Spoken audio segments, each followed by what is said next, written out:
my paranormal experiences are up in the foothills or up in the mountains. And I'd like to tell you about some of them. I'll start off at Huntington Lake. Me and Ken, the guy that's in 10/11/02, the filming that we did, we took a drive above Huntington Lake, which is Kaiser Pass. And Kaiser Pass, there's a lot of old junipers and cypress in that area. I mean, they're huge. They're a good 12 feet across, and they're really old. They're thousands of years old. So we stopped so I could take some photos, and really didn't see nothing, but I always recheck my photos later on. I end up checking it, and I caught something which I wasn't aware of. I don't know if it's a bear, a dogman, or what. I don't know what it is, but it's standing up, and it was on the edge of the photo, which I didn't realize at that time when I took it. So I zoomed in on it, and it's looking right at me. It has its head turned, and it looks like it's probably about 6-something feet tall. But yeah, that was kind of trippy. I don't know what that is, and I still don't know. I showed other people about it, and some of them say it's a bear, some of them say they don't know what it is, and I'm going where I don't know what it is because I'm not sure. And it's standing up. It's not a bear leaning against a tree, scratching its back or anything like that, or Yogi. But yeah, that was kind of trippy. But nothing else happened on that trip. But also, that area is known for having a lot of Bigfoot sightings at Sample Meadow, which is only like 3.5 miles away from there.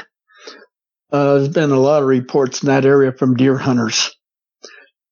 And yeah, that's about that in that area. And then one time, Cryptid 559, where he's seen his Thunderbird. I seen one that's only about 50 yards from there, from that bridge, and from that island he was talking about, where he said it flew out of. 50 yards down the road, there's a store.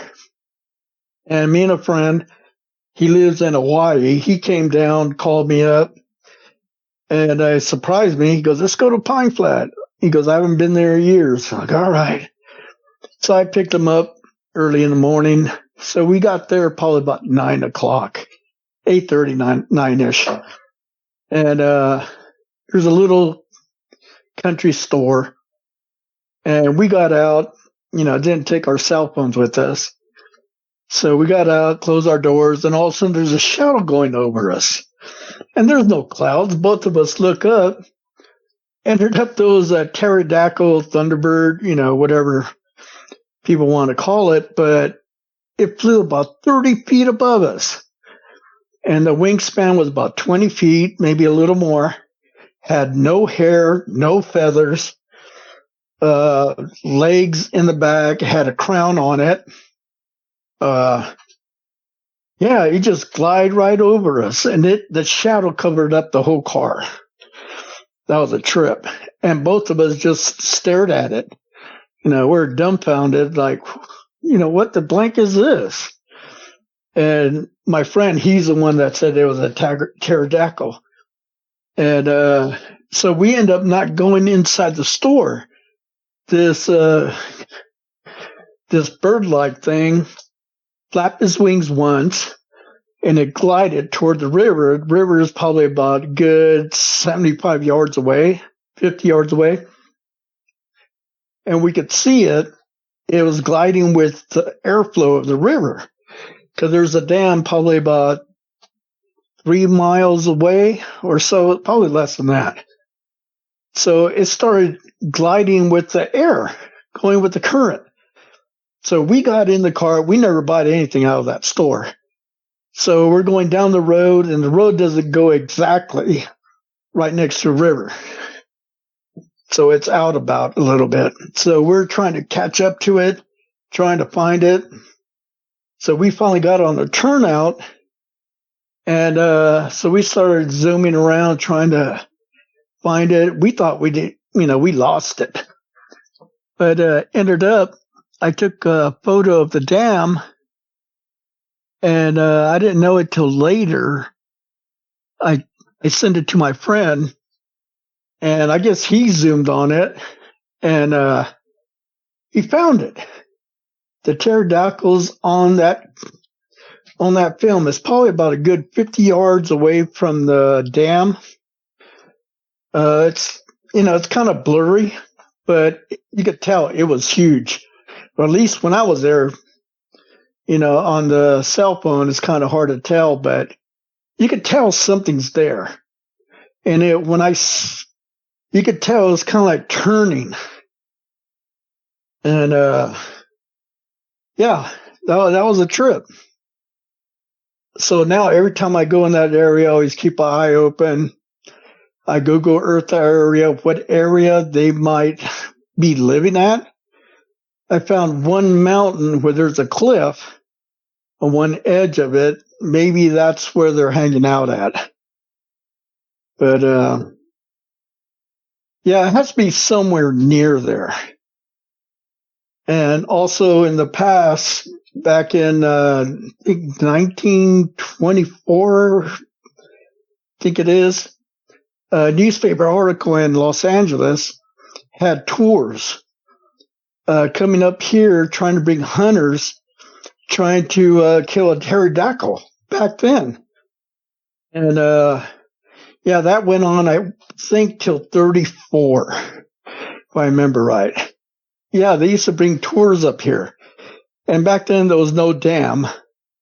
There wasn't very many people out there. A lot of farmlands, but they were all, far away from each other. There wasn't hardly much orange groves back then. But there was definitely something there for word to get around all the way to Los Angeles.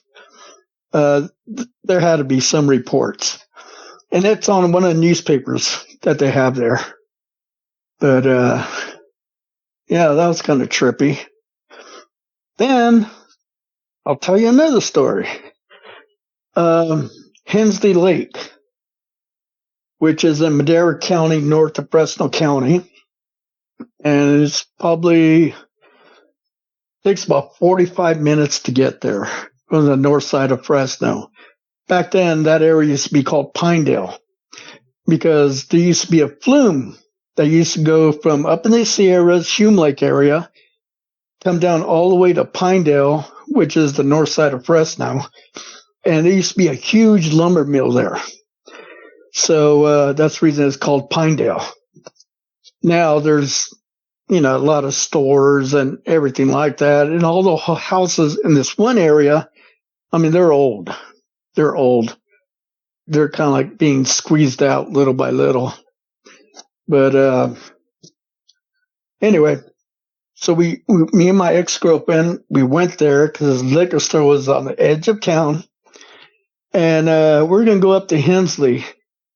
So my plan was to go up there so we could make out on the side of the road over there. And she likes wine coolers, so back then they sold wine coolers in a 4-pack. And so we stopped at a liquor store, bought that, started driving over there. It takes about 45 minutes to drive. And I was planning to get there right when it started getting dark, which the timing was right, but only thing wrong, right when we got to the dam, there was a light behind us. And it didn't look like headlights. It was just like a dim light, but it was powerful but dim. And it was following us. It was probably a good 100 yards behind us. Started getting closer and closer. Pretty soon, it was only 50 feet behind us. And a lot of times you could tell what kind of car it is Like if it's a Jeep or sport car, you could tell the way they move. But ended up, I couldn't tell anything because it was just solid light, a dim light. So she see me looking at the mirror and she goes, "What's that? Why are they so close?" I go, "I don't know."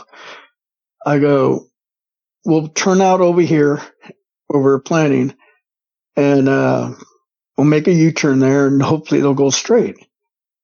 So as we're making a U-turn, our windows were open and you could hear the rocks on the tires making a sound, kind of sliding a little bit. And plus I was going kind of fast, but it wasn't unsafe. It's a big turnout area. Only thing wrong, this light behind us did the same thing, but there was no sound whatsoever from their tires. And as it was turning, I adjusted my mirror so I could see it a little better. And I told her, "Let's pretend we're making out." And as we're pretending to do that, I was looking at the mirror and the light was just there. And it wasn't moving, no doors opened up, no sound, no nothing. I mean, it was really quiet. And I left my engine on just in case. And she was saying, "What is it? What is it?" I go, "I don't know what that is." So finally, we just shot out of there. We just put it in gear and took off.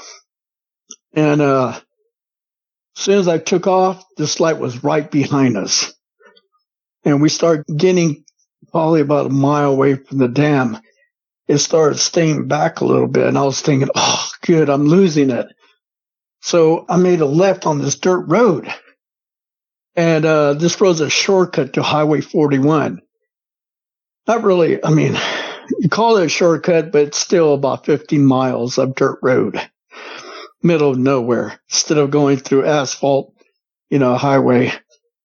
And made a left. All of a sudden, like 3.5 hours later, 4 hours later, we woke up with my hand across the steering wheel like a cross.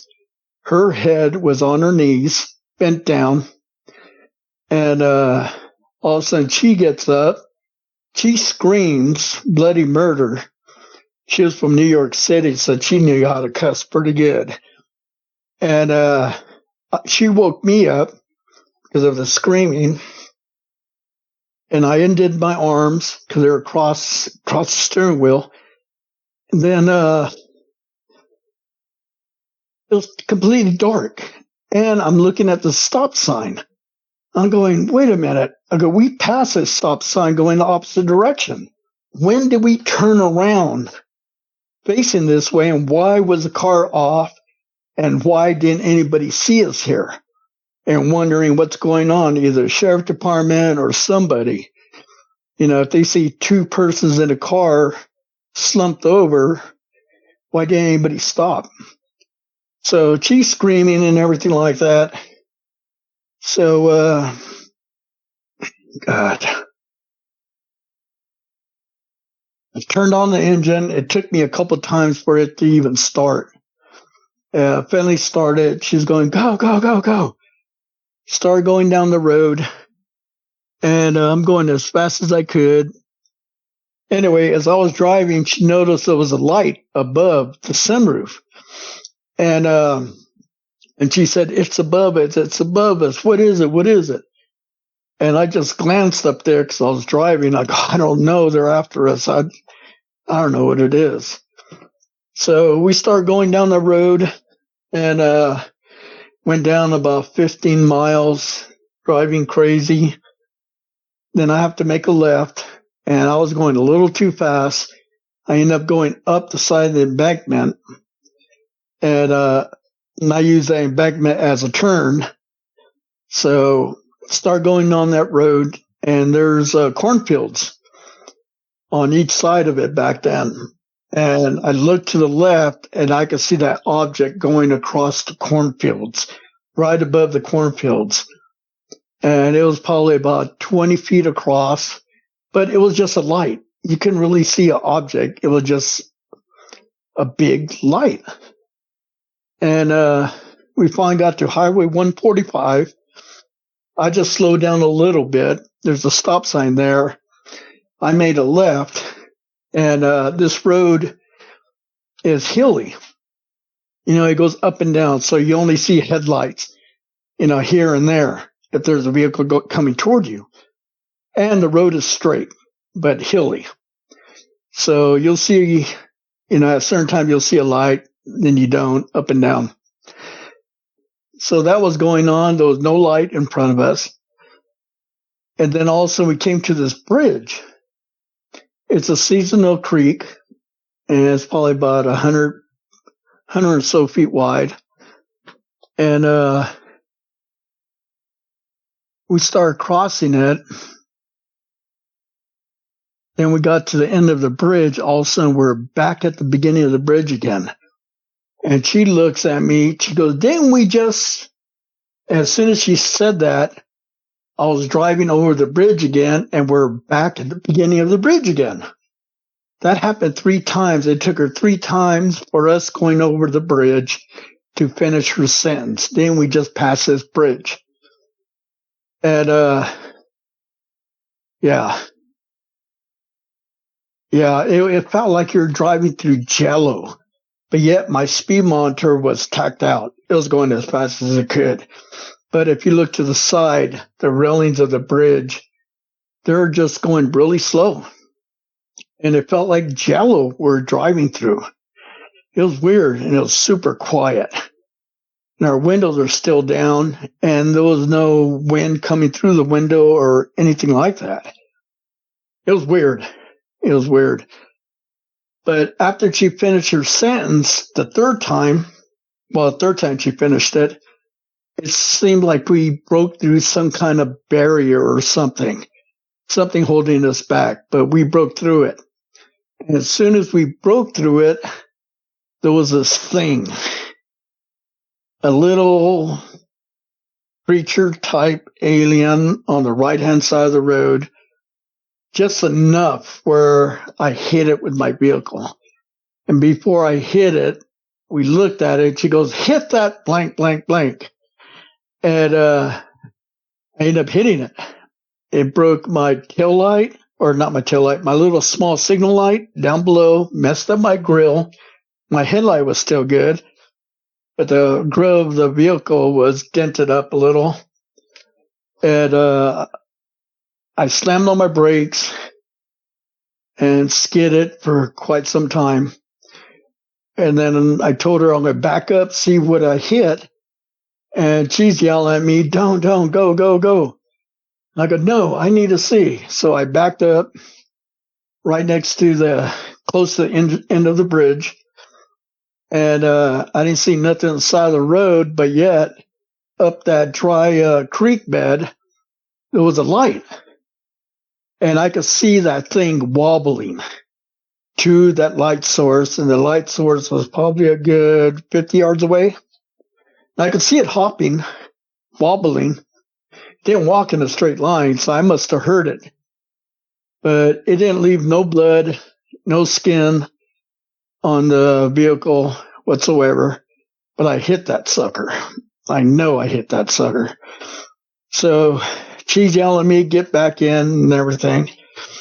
Got back in, she's crying, screaming, bloody murder, because she don't know what that thing was. But his head just looked over the hood of the vehicle. So it wasn't very tall at all. It wasn't tall at all. Maybe 4 or 5, something like that, 4 or 4.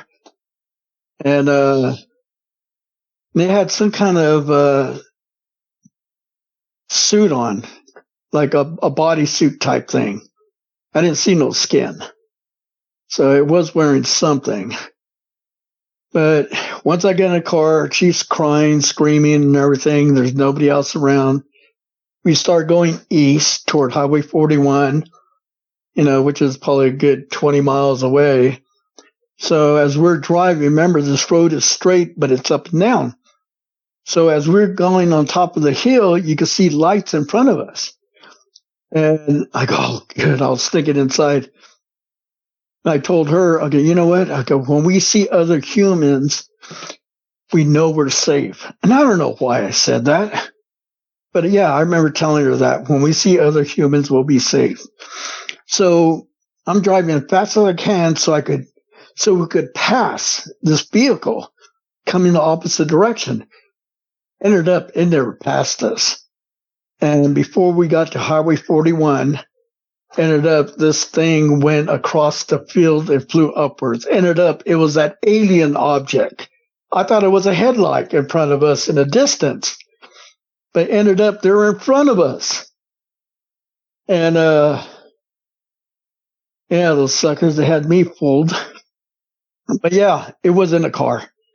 And yet, I was trying to catch up to it. And they just stayed the same distance in front of me with a bright light. And I thought it was a car. So it went across the field about a mile before we got to Highway 41.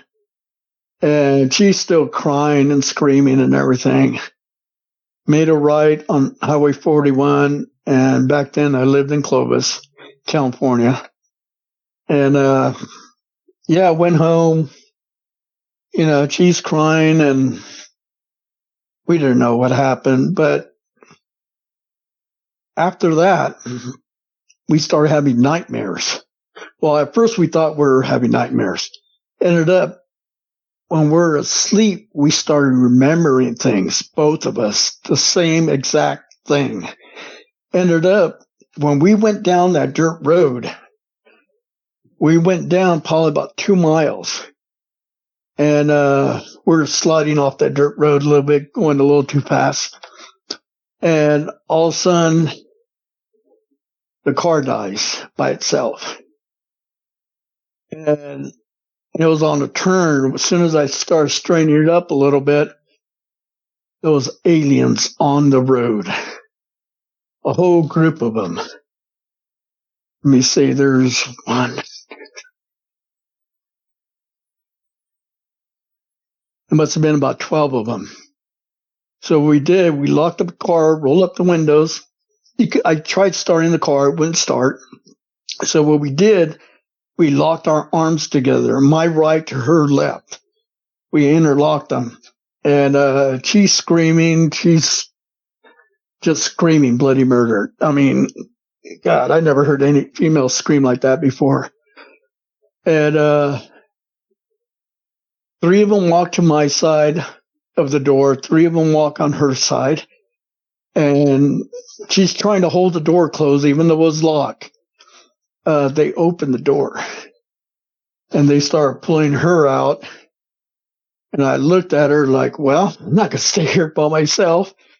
So I unlocked my arm from her, and she's screaming. And they opened up my door, and they pulled us out. So they pulled us out. They took her in front of the car. And as soon as they took her out on the driver's side, that's when I came out. And we only walked about 15 feet, 20 feet.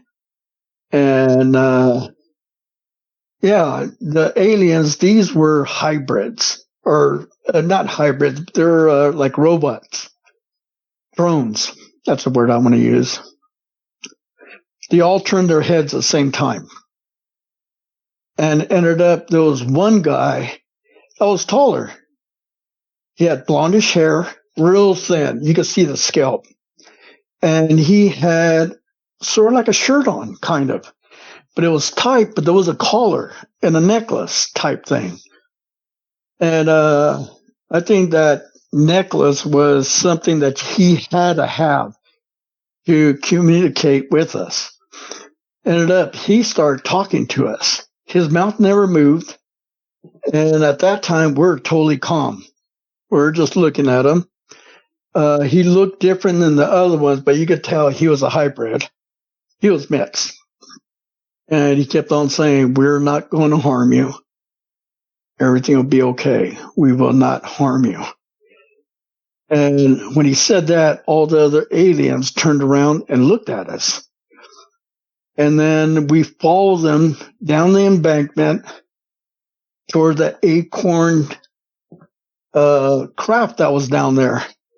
I was about 30 yards away from the road, right next to a creek, and there's all kinds of granite rocks. Then I noticed that there was people standing on the rocks, just regular human beings. And some of them were walking really slow, like zombies, kind of. And yeah, they took us down, and I remember walking by some of them. The next thing I know, I don't remember going inside that vehicle. And it wasn't very big. It was only about 20 feet tall, about 15 feet wide. Looked like an acorn, kind of. A little taller than the size of an acorn if you size it up. But then later on, that's when we woke up in the vehicle. And we remember this later as time went by. We started remembering more and more stuff. And we end up having, which is weird, it was like strawberry, like a regular strawberry skin. It has the little holes in it. We had that above our belly buttons, both of us, about 3 inches above our belly buttons. And that stayed with us for a couple of months. And it was red, but like if it was infected, but the skin around, it was a straight edge circle, like the size of a quarter almost. And it was just skin. It wasn't irritated, but yet that circle, almost the size of a quarter, was red. We put medicine on it and it stung. It just went away on its own. And both of us had it. So, yeah, something definitely happened. I just don't remember. But I do remember walking down the embankment. Yeah, that's, then they followed us to the house.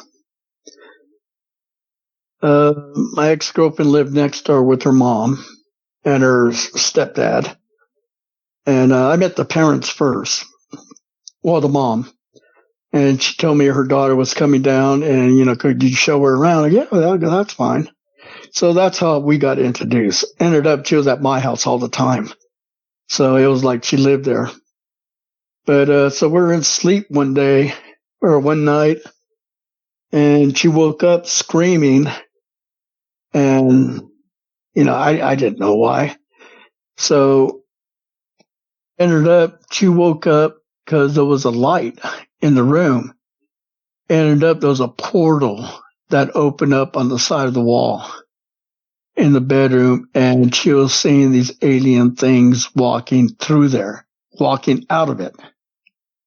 And it was standing by her bed, and she started screaming, and, I woke up all stunned, didn't know what was going on, and all of a sudden she's screaming, she started jumping out of bed, and she didn't have no clothes on.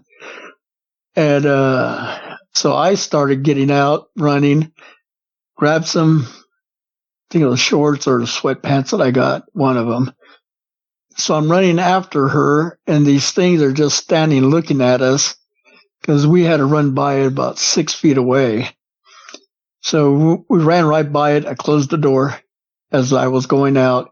She runs out the apartment with nothing on.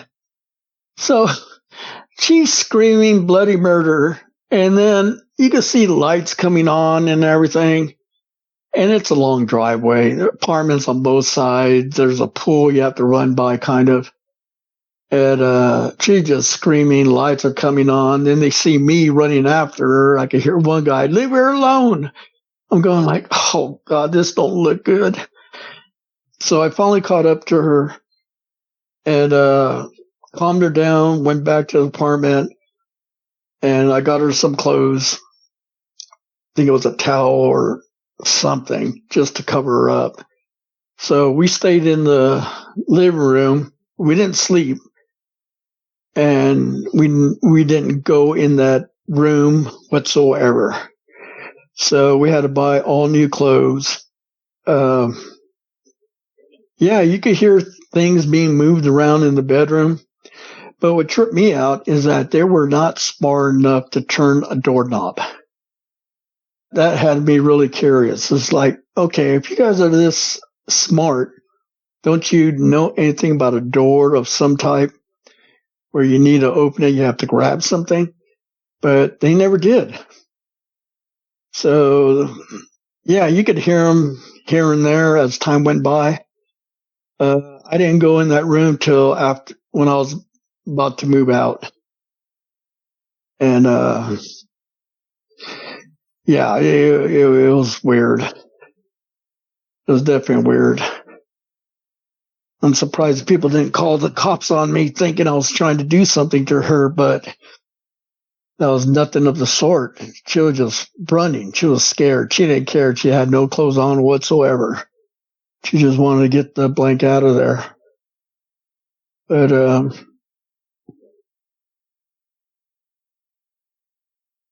yeah, I don't, yeah, I don't want to remember anymore right now. So, yeah, I think I'll stop talking about that. I don't want to get flashbacks. So that's my interview for now. If you guys want to know about the movie, look at 101102 and spell out the words, not the numbers. And you'll see me and my buddy Ken. And yeah, check out the movie. There's a lot. Maybe next time I'll say more about the movie. That's parts that are missing. The part I told you, good part of it was not in the movie. But yeah, there's other parts, and so you could understand it a little more. But yeah, at this time, I don't want to remember any more than I have to, because I'll start getting like flashbacks out. I see it like pictures.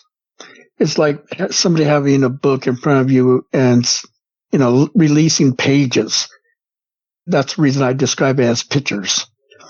And I could stop at a certain point and remember everything at that given moment. Then I could release that page and keep flipping, and I'll remember another part. But yeah, check out the movie. And maybe next time I could talk more about it. Appreciate your time. Thank you all.